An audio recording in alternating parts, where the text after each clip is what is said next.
Madam Bukky Jesse ti jáde sọ̀rọ̀ ó ti tú àṣírí gbogbo ìdílé màmá ewé ìyẹn màmá Esabod kí ló sọ nínú fídíò yìí ẹ bá mi wò ó kẹ́yìn náà kẹ́ máa like kẹ́ máa share kẹ́ dẹ̀ máa subscribe ẹ jọ̀ọ́ ẹ make sure pé ẹ comment o ẹ̀yin tẹ́ ẹ báyìí tí subscription ọ̀fẹ́ ni kò ná yín lówó kò ná yín ní extra data bẹ́ẹ̀ ni ọwọ́ tẹ́ fi ń like tẹ́ fi ń share tẹ́ fi ń subscribe tẹ́ fi ń comment ẹ ní fi gbọ́mọsẹ̀ ẹ ní fi gba lẹ́tà àbànújẹ́ lágbára Ọlọ́run thank you. fún wọn sìn ṣe rí pé jà lára nìyá yìí ń jà mo sọ fún gbogbo yín sí ẹ fi pé mò ń parọ́ ẹgbẹ́ ọ̀kan tó sọ ó ní just because you want views even kí n má sọ̀rọ̀ Esabod olórí burúkú Esadonki lọ́wọ́ update mi lásán ó máa ní shares ó máa ní views kí n má gbójú jáde anything tí n bá update ó ní shares ó ní views ṣe rí pé nǹkan tó ṣe ń bínú gan nìyẹn ó ti rí pé mò ń rí views my video goes long way people laugh people watch it can you see it can you see nǹkan tó ṣe wá fún mi gangan nìyẹn she's a jealous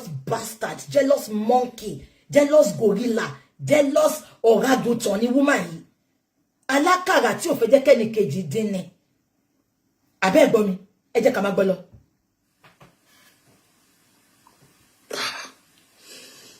ẹ ṣàfẹ́ bá kárí àwọn jẹ́ bẹ́yìn ò bá ní kárí à. ó ní wọ́n fẹ́ bá kárí àwọn jẹ́ táwọn ò bá ní kárí à Esabod wò mí dáadáa mo gbàdúrà ìgbésí ayé àwọn ọmọ Nollywood àgàgà táwọn ọmọ Yorùbá yẹn ìgbésí ayé wọn ò wù mí kárí àwọn lọ́ní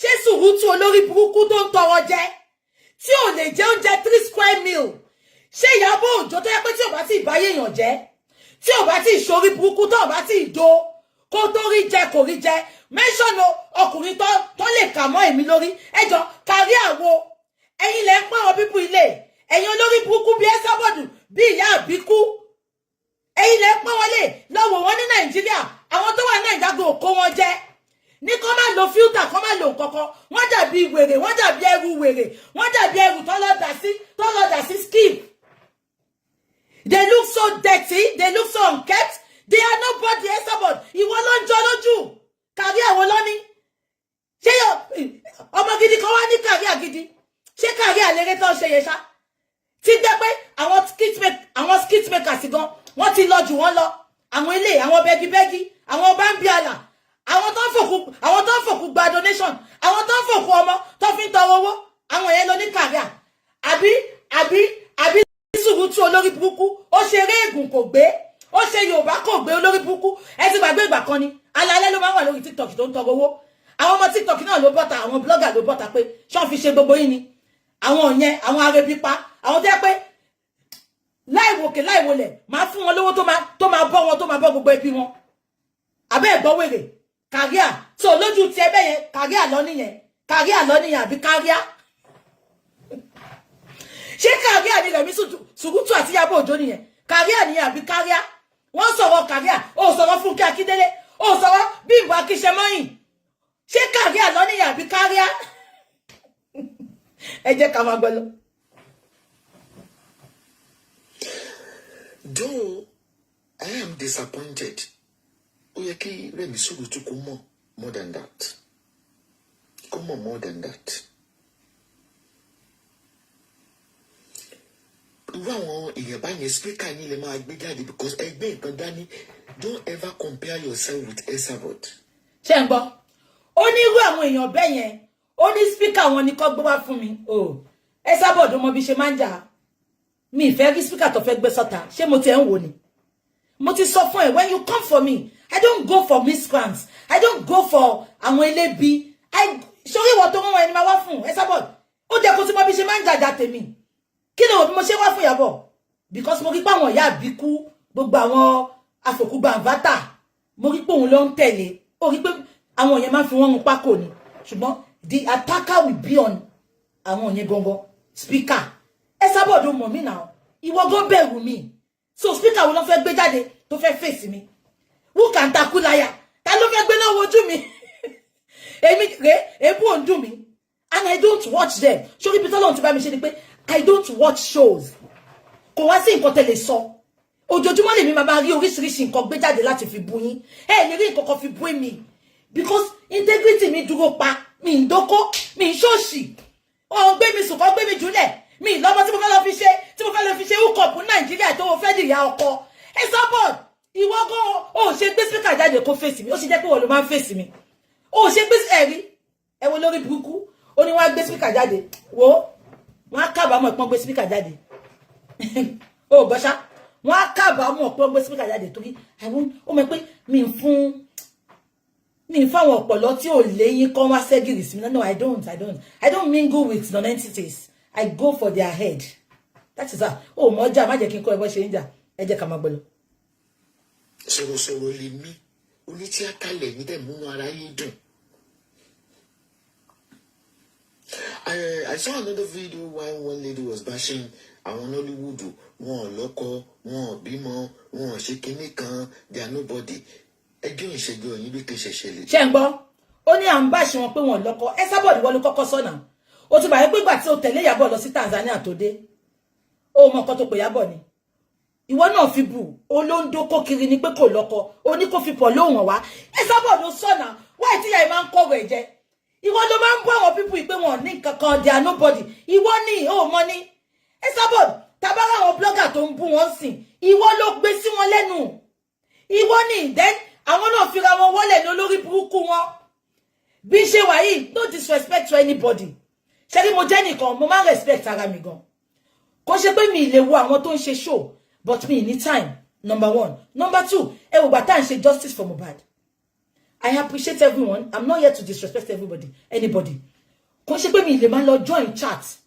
láti máa join àwọn tó wá ń wò mí bíbá but number one mo ní time then number two mo máa ń fi àyè ìjà sílẹ̀ àìmá lọ join wọn gan wo bí disrespect ṣe wà ń gbà yẹn ká má wá sọ pé mo lọ join wọn àlọ́jọ́ mingle àjọ ń sọ̀rọ̀ remember pé I don't know them they are not my friends we are just colleagues on social media so tí bá lọ ti gbéra mi wọlé fún wọn Esabod ó mẹ́pọ̀ máa disrespect mi ni òun ló ń jẹ́ sí finish òun ló ń jẹ́ pé they talk to them anyhow because all these celebrities they go on these people's platform only imagine kí Ìyábọ̀ máa join ní platform Ìyá Àbíkú kí Ìyábọ̀ máa join ní platform kó máa lọ sọ fún àwọn kan pé thank you ìtọ́wọ́ gbé ṣú ẹ̀ ó máa ṣe bẹ́ẹ̀ tí ò rí wọn ni mo sọ fún ẹ Olómilábíyá mi patronize ẹ for a long time ìgbà tá à ń ṣe fracas mi patronize ẹ ó gbèjà mi àwọn èèyàn ló máa ń sẹ̀dẹ̀ sí mi pé BJ tí ẹ acknowledge ọmọ yìí ń gbèjà ẹ mo dẹ̀ send inbox síjọ́ yẹn thank you sis inú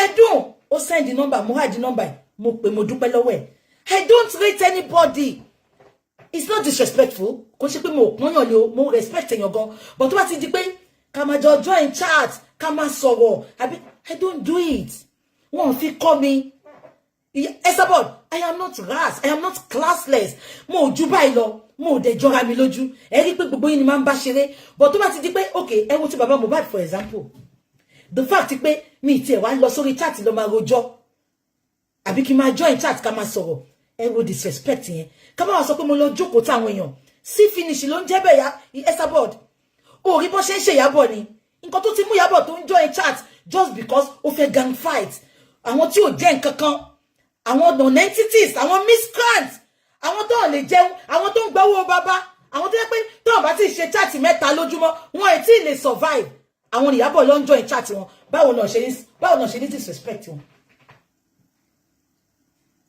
ẹ jẹ́ ká máa gbọ́ lọ. ẹjọ́ Lizzy Anjorin because these people nígbà kan wà valuable. ṣé ń gbọ́ ó ní these people nígbà kan wà valuable à ń value wọn gbà yẹn because sí finish social media ti wá ń sìn à ń ráṣìírí gbogbo wọn a rí i pé wọn ò jẹ́ nǹkan kan let me now burst your bubble Esabod nǹkan tí ò yẹ ayé ẹ lọ́sàn-án ṣoré mi yàtọ̀ sí social media or anything èmi ò mo ṣe tó kúndùn celebrity kò ṣe pé torí pé mo envy wọn but èmi náà mi kéré láyé ara mi even kó tó di pé mo jẹ́ èèyàn táyé mọ̀ báyìí àti kékeré mi ló ti mọ̀ mí even ní church dájì mi èmi ni mo popular jù ní ọmọ dájì wa everywhere ní school mi everywhere àwọn èèyàn mọ̀ mí bọ́lọ̀ ń ṣe sọ pé ó máa rí nìyẹn now that's not the bone of contention Bísí ọmọ lògbàlògbà mi try láti disrespect ẹ o ìgbà tí mo lọ Naija through one person or the other mo meet Bísí èmi àti Bísí ti ń sọ̀rọ̀ kí n tó lọ sí Naija gbogbo yín dẹ̀ mọ̀ Bísí ń gbà yẹn social media ti wà but gbogbo àwọn Ìyábọ̀ yìí wọn jẹ́ nǹkan kan gbogbo yín lẹ mọ̀ Bísí ọmọ lògbàlògbà Bísí kan eré tíátà kan ni ṣé gbogbo yín mọ̀ she has a good skin she's beautiful Bísí is the rave of the moment kò sẹ́ni tó ń jẹ́ Fúnkẹ́ Akíndélé àbí Ìyábọ̀ ń gbà yẹn ṣé gbogbo yín rántí nígbà yẹn ṣó ti yé yín social media ti wà but kò tí ì sí TikTok kò tí ì sí Instagram kò tí ì sí Telegram ẹ bá mi máa confirm Facebook nìkan ló yìí wà but kò tí ì sí much lórí Facebook ṣé gbogbo yín rántí mo wá meet Bísí so Bísí ló kọ́kọ́ wá sí UK èmi àti Bísí ti ń sọ̀rọ̀ ó dẹ̀ ló máa wá kí mi tó ń bá wá UK àǹtí Dúpẹ́ Bíaness òun ló lè jẹ́ lẹ́rìí mi ìgbà tí Bísí dé UK ó wá kí mi Bísí go ní pè mí lálákìsà Bísí go ní bú mi pé mo jẹ́ nǹkan kan nú ayé because ìgbà tí mo lọ sí Èkó Bísí rí àwọn ibì kan tí mo gbede òun náà dẹ̀ sọ pé no I give it to you ṣé ro bójú lásán ni kí ọmọ ní tíátà kó máa pèyàn lọ́rẹ̀ẹ́ kó fẹ́ súnmọ́yàn àbẹ́ ẹ̀gbọ́n mi ṣá now ìgbà tí mo wá lọ sí Èkó èmi àti Bísí jáde kò yé yín ó máa wá sọ́tẹ́ẹ̀lì mi mo kàn lè sọ fúngbà mi pé mi jáde jẹ́ ká kàn wá lọ́tẹ́ẹ̀lì ṣé ti yé yín ìgbà mi à jáde but she gave me that honor anywhere tabade this is my friend now kò wá ń ṣe bí tí mò ń lọ nìyẹn nínú mi kò wá bàjẹ́ sí mi o irọ́ ò dáa mo kàn wò pé kò sí level pé I don't want this kind of relationship. I don't want this kind of friendship. Gbomisha. Yes, Abod. Ìwọ tó gbé àwọn celebrity sórí lé ni. Èmi ni mo avoid Bísí. Èmi àti Bísí ó jà. Bísí má bínú o. Èmi ni mo kàn decide pé mo ò bá Bísí ṣe mọ́. Thank you. Olórí Àṣàbí sọ pé you have said it before. Your story never changed. God bless you, my sister. Àwọn current watcher mi ni èmi àti Bísí ọmọ lògbàlògbà ọjà èmi ni mo avoid it mo sá fún because ìgbésí ayé wọn ò wù mí I don't like that uncle kan auntie kan ká má ṣe pé I don't want to go deep but the little time I spent with her mo ní sọ pé mo rí wọn tán but I saw their friendship I'm an honest person. Let me put it that way. I am not fake. I am honest. I am straightforward. No, I can't be in the midst of these people. Shegbosha. So, Esabod, for you to know that for years, ni mo ti ko celebrity je. Kale lo mi ni, a ma gbe Bísí sórí ni, Bísí o, ọ̀rẹ́ mi o, a ma gbe photo ẹ̀, a ma ṣe. I don't farms because mo bi tí mo ti ń bọ̀ èmi go kéré nú ayé I don't farms mo sọ statement kan gbà kan mo ní nǹkan tí fracas gbà lọ́wọ́ mi òun ló ń lọ yẹn àwọn tó mọ̀ mí before fracas mi ṣolóhun mo ṣo ní dọ̀tí so gbogbo celebrity tó ń jọ ẹ̀yin lójú yẹn èmi sọ fún pé Bísí ọmọ lògbàlògbà àwọn Ìyábọ̀ ò tí reign àwọn Fúnkẹ́ ò tí reign Fúnkẹ́ is the top Bísí is the top A-list kò ṣeré púpọ̀ o but because she's beautiful she's sexy mo mọ̀ pé ká ní many of ẹ̀yin olórí burúkú tẹ́ máa ń fans ní bí ìyá àbíkú ní fẹ́ bàjà rárá àjàbọ̀ èmi mo sún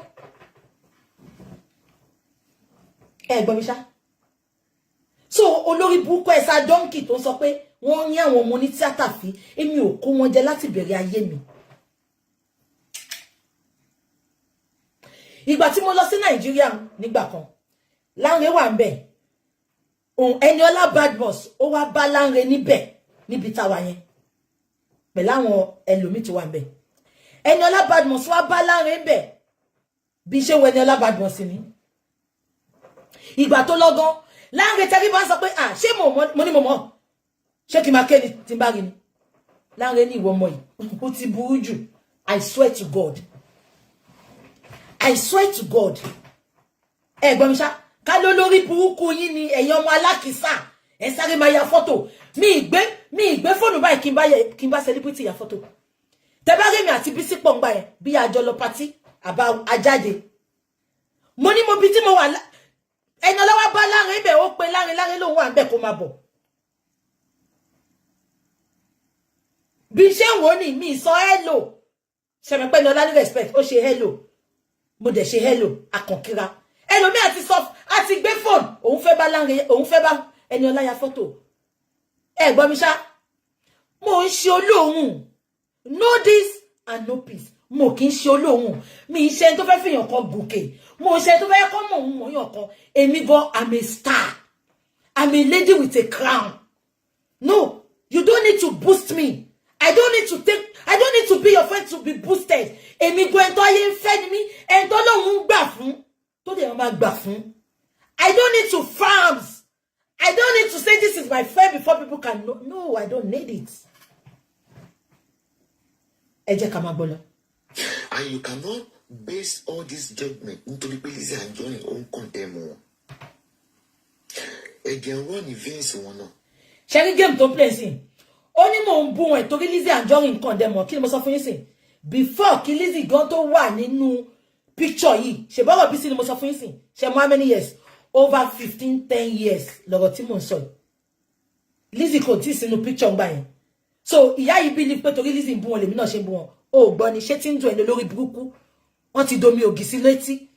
Mo ní mo ti èmi ò mo kó yẹ̀yẹ́ British jẹ láti gba ayé mi ni. My daddy is a pastor. Wọ́n máa ń wá sí church wa dáadáa. For you to know that I don't need to fans them. Wọ́n máa ń wá bàbá tó kú yìí. Kí ló kọ goalkeeper tó kú yìí? Yekini àbí èyí tó máa mú keeper yẹn tó máa mú ball yẹn. Gbogbo wọn yẹn ló máa ń wá sọ́dọ̀ bàbá mi lọ béèrè lọ́wọ́ anybody tó ń lọ tẹ́jú oṣó. Go and ask. Gbogbo wọn ló máa ń wá bá bàbá Jesse. Mi ìfijọ́ kan sọ pé a fẹ́ bá wọn ya photo. Ṣé Rufai tó ti kú yẹn? Thank you. Peter Rufai gbogbo wọn ló wá bá bàbá Jesse. Gbogbo àwọn people yìí ni mo mọ̀. Tẹ́jú oṣó parish béèrè. Many of these celebrities go there. I don't need to fans them. Esabod, ìwọ ló rọ́ lárí tó sọ ní owó di Ọláníyanu. Ìwọ ló rí nǹkan gidi rí. Ìwọ ní nǹkan gidi ń jọ lójú. Ìwọ làwọn nǹkan bẹ́ẹ̀ yẹn ń jọ lójú. Nǹkan kékèké ló máa ń jọ olòṣì lójú. Èmi ò ń ṣe olòṣì. I keep on telling you. Mi kì í ṣe olòṣì. I still finish. Mo ti rí owó gidi. Mo ti rí gbogbo ẹ̀. Mo ti rí èèyàn gidi. Ṣó yá wèrè ni ìyá yìí. Ìwọ làwọn eléyìí ń jọ lójú. Wọn ò jọ èmi lójú because they are nobody. They are penniless. They have nothing. Without social media, they are nobody. Tó bá ti do wọn tí jẹun. They are penniless. They are rubbish. Ẹni ilẹ̀ ni wọ́n. Ẹni yẹ̀yẹ́ ni wọ́n ṣe ní àpọ́nlé. Ẹni tó bá láṣọ àpọ́nlé lára máa ta fún. Ẹni àbùkù làwọn lè máa jẹ́ ìtaṣọ àbùkù fún wọn tí máa fi kú ni. Ẹ jẹ́ ká máa gbọ́ lọ. Tí ẹ máa gbọ́ náà Bukky Jesse, ṣé o ò lè ṣe show láyẹ̀ kó búyàn? Especially. Ṣé gbọ́? Ó ní ṣé mo lè ṣe show láì jẹ́ pé mo búyàn. Ẹ jẹ́ ká sọ̀rọ̀ bí èbú ṣe jẹ́. Mi ever búyàn lórí show mi tẹ́lẹ̀ ṣé gbogbo yín rántí. Ẹni tó bá bú mi ni máa bú. Ẹ bá mi confirm. Ẹ̀yin TikTok ẹ lè mọ̀. Ẹ̀yin Facebook ṣé mo pé ẹni tó bá wá fún mi ni máa wá fún. Now báwo ni èbú pé ká máa bú èèyàn ṣe bẹ̀rẹ̀? Ìgbà tá bẹ̀rẹ̀ justice for Mohbad ṣé ń gbọ́ mi gbogbo yín.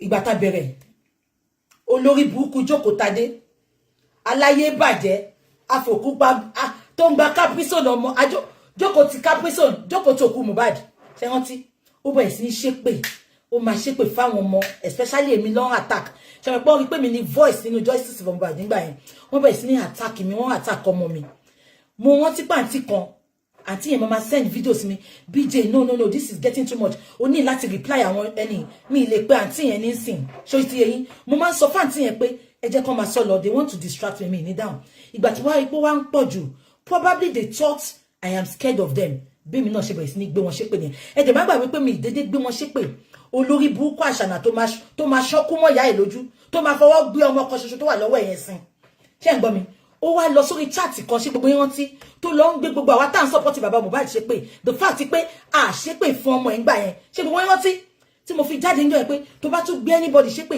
ìgbà tí mo kọ́kọ́ bẹ̀rẹ̀ sí ní ṣe pé fún ọmọ àṣànà nìyẹn ṣe rántí àṣànà lọ sí page èèyàn kan ẹ rántí tó bẹ̀rẹ̀ sí ní lọ gbé gbogbo àwọn ọmọ tó ń support bàbá Mohbad ṣe pé ṣe rántí ẹgbọ́n nǹkan tó ń sọ sí when it is not favouring them they will manipulate the story.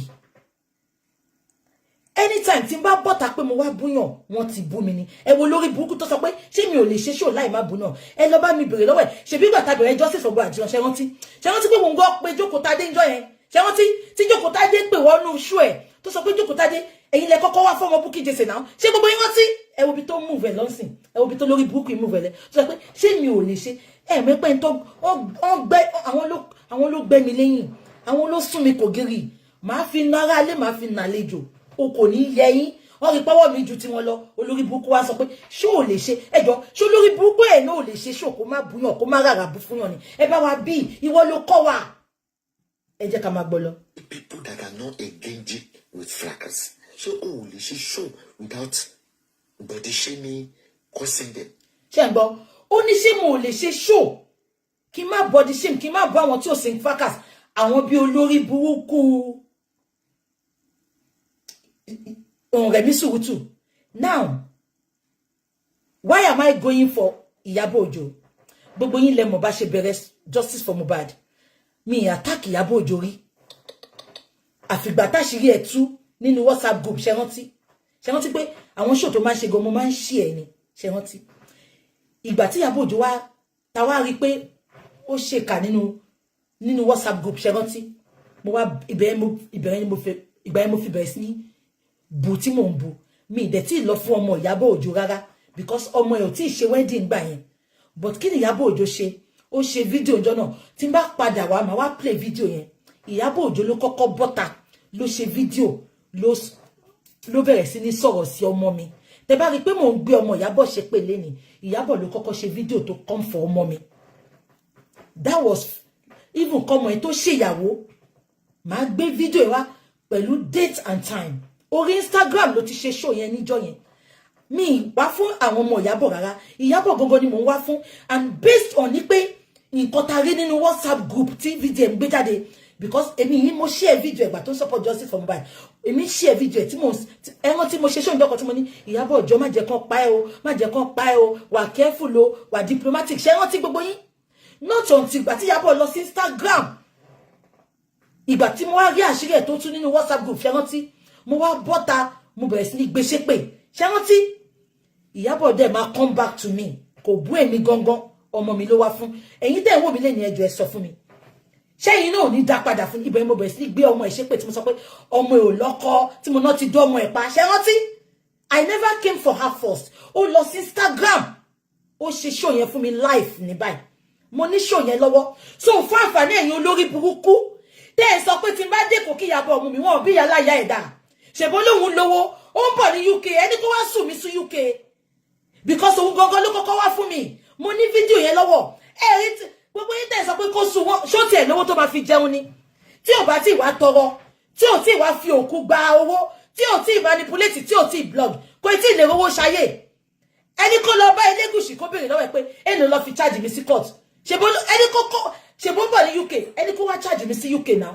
ẹni kó wá charge mi kò ní jì kí n wá sí Naija is cheap ìwọ tó bá wẹ̀ pò tó gbangba sùlẹ̀ rẹ wá charge mi síbi wá petition mi torí mo máa ń wẹ̀ yín olórí burúkú tẹ̀ sọ pé Ìyábọ̀ to petitioner kò lè ṣe because òun ló kọ́kọ́ wá fún mi lọ fọ́mọ ẹ̀ ṣùgbọ́n òun ló kọ́kọ́ wá fọ́mọ mi ẹ wá ní kí mi dákẹ́ abẹ́ ṣíire àbáyé ń fẹ́ bàjẹ́ ni olórí burúkú ẹ̀sà donkey ẹ̀sà gorilla ṣé òrí ni òrí ṣò yẹn ikú ló máa pa ẹ olórí burúkú ó ṣàwá bí Ìyábọ̀ ṣe máa fà ẹ́ mọ́ra padà ó ti tẹ́ because gbogbo nǹkan tó ṣẹlẹ̀ ní Tanzania ló wá gbé síta ó tún àṣírí ẹ̀ ó tún lọ ń líkì àṣírí ìwọ ló wá àwọn tó bá fáǹsì mọ́ àwọn celebrity I don't need them èmi ni ẹsẹ̀ bá gbé máa sọ fún gbogbo yín tipẹ́tipẹ́ ni mo náà wọ celebrity yìí bùkátà ni